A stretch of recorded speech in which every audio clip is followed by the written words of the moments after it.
Hello everyone, welcome back to my channel. आज हम बात करेंगे एक और नई वैकेंसी के बारे में। और ये जो वैकेंसी यहाँ पे निकल के आया है, ये आपका राजस्थान कर्मचारी चयन बोर्ड जयपुर की तरफ से आपके लिए निकाला गया है। तो काफ़ी अच्छी वैकेंसी है। जूनियर इंजीनियर के पदों पे आपकी बहाली यहाँ पे निकल के आ रहा है। नए साल में आपके लिए यहाँ पे एक अच्छी वैकेंसी आपके लिए निकल के आ रहा है, तो बड़ा मौका है आपके पास। तो इसी के रिगार्डिंग हम बात करेंगे, क्या क्वालिफिकेशन है, कितना सीट दिया गया है, और साथ में सबसे इंपॉर्टेंट कि इसमें अदर स्टेट के कैंडिडेट यहाँ पे अप्लाई कर सकते हैं नहीं कर सकते हैं। तो वीडियो का अंत तक बिना स्किप किए जरूर देखिएगा।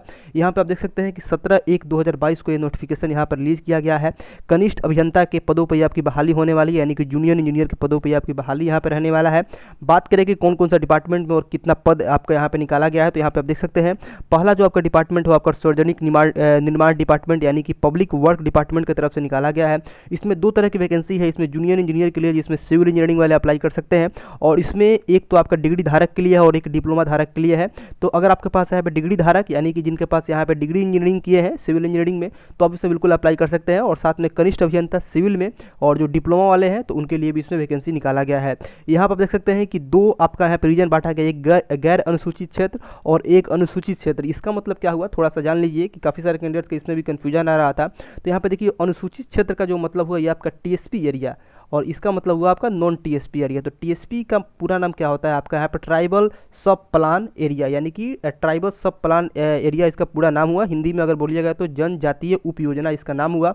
ये एक तरह का यहाँ पे योजना है जिसके तहत आपका यहाँ पे राजस्थान में कुछ यहाँ पर सिलेक्टिव जिले हैं जिनको यहाँ पे टीएसपी एरिया के अंतर्गत यहाँ पे घोषित किया गया है कि वो यहाँ पे जिला है टीएसपी के अंतर्गत यहाँ पे आते हैं। तकरीबन यहाँ पे 5 जिले हैं जो टीएसपी के अंतर्गत आते हैं। तो उस जिले में जो भी यहाँ पे अनुसूचित क्षेत्र उनको घोषित किया गया है, तो उस एरिया में उन लोगों को यहाँ पे खास आरक्षण दिया गया है। तो उनके लिए यहाँ पे बताया गया है कि यहाँ पे अनुसूचित क्षेत्र के लिए उनके लिए वैकेंसी है।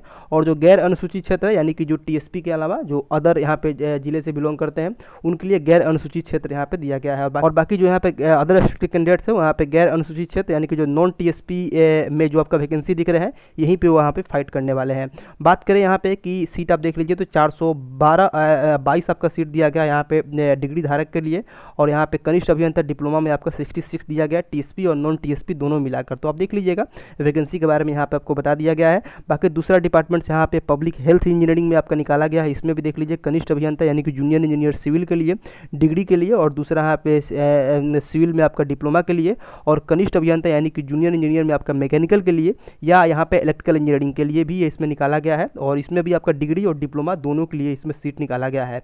तो इसमें अलग अलग डिपार्टमेंट में किस में इलेक्ट्रिकल एलिजिबल है, किस में सिविल है, तो आपको यहाँ पे दिख रहा होगा।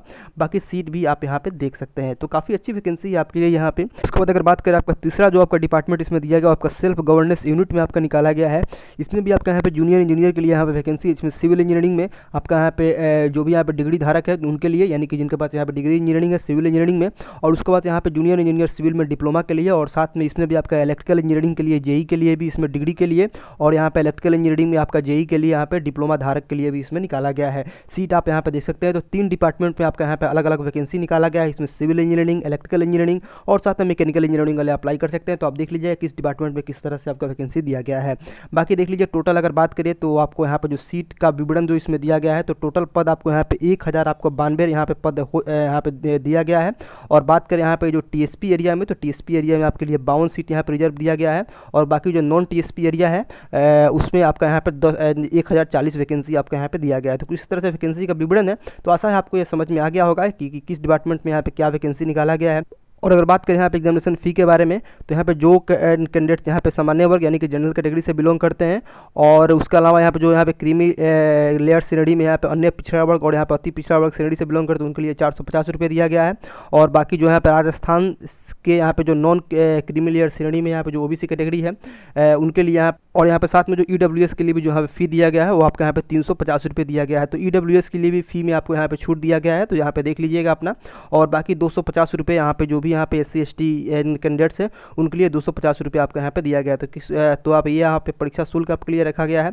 बाकी अगर और विवरण आपको जानना है कि किस कैटेगरी में कितना सीट है, यूआर के लिए, SC के लिए और ST के लिए, OBC में लिए, और यहाँ पे मोस्ट बैकवर्ड कास्ट के लिए और यहाँ पे EWS के लिए, तो यहाँ पे आप देख लीजिएगा सीट का विवरण आपको और अच्छी तरह से आपको इसमें दे दिया गया है। उसके बाद बात करें यहाँ पे कि वेतनमान कितना दिया जाएगा, तो सैलरी के बारे में आपको इसमें बताया गया है कि जो यहाँ पे कनिष्ठ अभियंता पद हेतु जो आपका पे मैट्रिक्स का जो लेवल होगा वो आपको 10 के अंतर्गत आपको यहाँ पे दिया जाएगा। लेवल 10 आपका रहने वाला है पे मैट्रिक्स। और आपको जो प्रारंभिक वेतनमान होगा आपको यहाँ पे 33,800 रुपये आपका निर्धारित किया गया है। और यहाँ पे दिया गया है परिवीक्षा काल में आपको मासिक नियत आपको प्राथमिक जो है राज्य सरकार के आदेशानुसार आपको यहाँ पे दे होगा। तो ये सब चीज़ें आपको इसमें बता दिया गया है। आपको शैक्षणिक योग्यता के बारे में बात करें तो इसमें आपको पता होगा कि यहाँ पे जो भी कैंडिडेट इसमें अप्लाई करना चाह रहे हैं, यहाँ पे जूनियर इंजीनियर सिविल के लिए डिग्री धारक के लिए, तो इसमें भारत में किसी भी यहाँ पे विश्वविद्यालय से, मान्यता प्राप्त विश्वविद्यालय से यहाँ पे सिविल में आपका यहाँ पे इंजीनियरिंग में आपके पास यहाँ पे डिग्री होना चाहिए। और यहाँ पे उसके अलावा यहाँ पे दिया गया है कि इसमें आपका देवनागरी लिपि में आपको यहाँ पे लिखी हिंदी का व्यवहारिक ज्ञान तथा यहाँ पे राजस्थानी यहाँ पे संस्कृति का आपको ज्ञान होना चाहिए। तो इस सब चीज़ें आपको यहाँ पे सभी में आपको यहाँ पे दिया गया है, तो देख लीजिएगा। बाकी दिया गया है कि इसमें आपको एक और सबसे इंपॉर्टेंट बात कि फाइनल ईयर वाले कैंडिडेट इसमें अप्लाई कर सकते हैं कि नहीं कर सकते हैं, उनके रिगार्डिंग भी काफ़ी सारे डाउट्स यहाँ पे आ रहे हैं। तो यहाँ पे देख लीजिए साफ साफ आपको नोट में एक बात बताया गया है, तो इसमें ध्यान दीजिएगा कि कनिष्ठ अभियंता यानी कि जूनियर इंजीनियर की जो भर्ती में ऐसे अभ्यर्थी भी आवेदन कर सकते हैं जो कनिष्ठ अभियंता भर्ती हेतु निर्धारित शैक्षणिक योग्यता के अंतिम वर्ष में सम्मिलित होने वाले हैं। यानी कि इसमें साफ साफ बता दिया गया है कि जो यहाँ पे फाइनल ईयर के कैंडिडेट्स हैं जो अंतिम वर्ष में सम्मिलित हो रहे हैं वो भी इसके लिए अप्लाई कर सकते हैं, इसमें साफ साफ बता दिया गया है।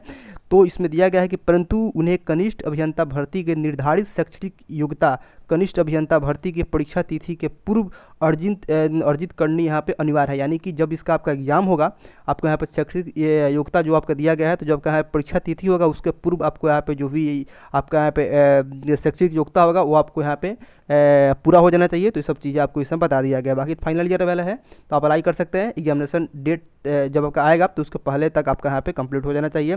अन्यथा यहाँ पे कनिष्ठ अभियंता भर्ती के बाद शैक्षणिक योग्यता अर्जित करने वाले अभ्यर्थियों को इस भर्ती के लिए पात्र यहाँ पे नहीं माना जाएगा। तो अगर आपका परीक्षा के बाद यहाँ पे अगर पूरा होता है तो आप यहाँ पे अप्लीकेबल नहीं हो, तो आप यहाँ पे देख लीजिएगा आपका किस तरह से कब कब आपका एग्जाम वगैरह होने वाला है।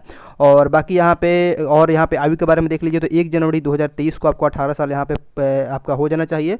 और आपका यहाँ पे 1 जनवरी 2023 को आपका यहाँ पे 40 वर्ष से आपका यहाँ पे अधिक आपका नहीं होना चाहिए। तो सब चीज़ें आप यहाँ पे देख लीजिएगा। बाकी जो भी यहाँ पर आपका यहाँ पे रिलैक्सेशन है वो सब चीज़ें आपको यहाँ पे दिया जाएगा। और उसके अलावा एक और इम्पोर्टेंट बात दिया गया है कि परीक्षा का माह और दिनांक आपको यहाँ पे क्या रहने वाला है। तो दिया गया है कि इसके रिगार्डिंग यहाँ पे दिया गया है कि आपको टेंटेटिव जो आपका मंथ आपको मई 2022 में आपका यहाँ पे टेंटेटिव आपको बताया गया है। तो यहाँ पे आप यही दिमाग में रख के अपना तैयारी कीजिए, इसी को आप यहाँ पे दिमाग में रखिएगा। बाकी बात करें आवेदन करने के लिए तो देखिए यहाँ पे जो अदर स्टेट कैंडिडेट्स है यहाँ पे आप देख लीजिए उनके लिए क्या बताया गया है कि राजस्थान के पिछड़ा वर्ग अति पिछड़ा वर्ग के यहाँ पे क्रीमी लेयर श्रेणी के यहाँ पे जो आवेदक है तथा जो राजस्थान राज्य से विभिन्न राज्यों की जो यहाँ पे अनुसूचित जाति और अनुसूचित जनजाति पिछड़ा वर्ग और अति पिछड़ा वर्ग या जिसमें आपका क्रीमी लेयर और नॉन क्रीमी लेयर दोनों है, तो के आवेदक जो है वो सामान्य वर्ग के अंतर्गत ही आते हैं। तो इसमें अगर आप राजस्थान के से अगर आप अन्य राज्य से अप्लाई कर रहे हैं, अदर स्टेट से अप्लाई कर रहे हैं, तो वो आवेदक यहाँ पे सामान्य वर्ग के अंतर्गत ही यहाँ पे आएंगे, उनको यहाँ पे रिजर्वेशन का लाभ आपको नहीं मिलेगा। तो सब चीज़ें यहाँ पे बता दिया गया है। तो जो यहाँ पे अदर स्टेट कैंडिडेट्स है वो अपना यहाँ पे देख लीजिएगा। बाकी इसमें यही आपको इंपॉर्टेंट जो भी बात था मैंने यहाँ पे डिस्कशन कर दिया। बाकी इसके रिगार्डिंग क्या सिलेबस रहने वाला है अगर आप बताइएगा तो कमेंट सेक्शन में, तो मैं इसके रिगार्डिंग एक कंप्लीट वीडियो आपको बना दूंगा। आशा है वीडियो आपको अच्छी लगी हो। वीडियो अच्छी लगी तो वीडियो की एक लाइक जरूर कर दीजिएगा। तो आपके लिए अच्छी वैकेंसी है, आपके लिए यहाँ पे जूनियर इंजीनियर के लिए स्टेट लेवल में आपके लिए इतनी वैकेंसी यहाँ पे मायने रखती है। तो अपना यहाँ पे फॉर्म भर के अपना तैयारी वगैरह में आप लग जाइए। और बाकी कोई डाउट्स होगा नीचे कमेंट करके आप जरूर पूछ लीजिएगा। और साथ में इंस्टाग्राम जुड़ के हमें डायरेक्ट मैसेज करके पूछ सकते हैं कोई सवाल। साथ में टेलीग्राम ग्रुप को ज्वाइन करना बिल्कुल ना भूलिएगा, क्योंकि मैं जब भी समय नहीं मिल पाता है मैं टेलीग्राम ग्रुप के माध्यम से आपको अपडेट वहाँ पर दे देता हूँ, क्योंकि हमेशा वीडियो बनाना यहाँ पे संभव नहीं होता है। वीडियो बनाने के बाद आपको एडिटिंग वगैरह भी करना पड़ता है, तो थोड़ा सा टाइम लगता है। तो टेलीग्राम ग्रुप आप जरूर से ज्वाइन कर लीजिएगा। तो मिलते हैं फिर अगली वीडियो में एक नई जानकारी के साथ। Thanks for watching.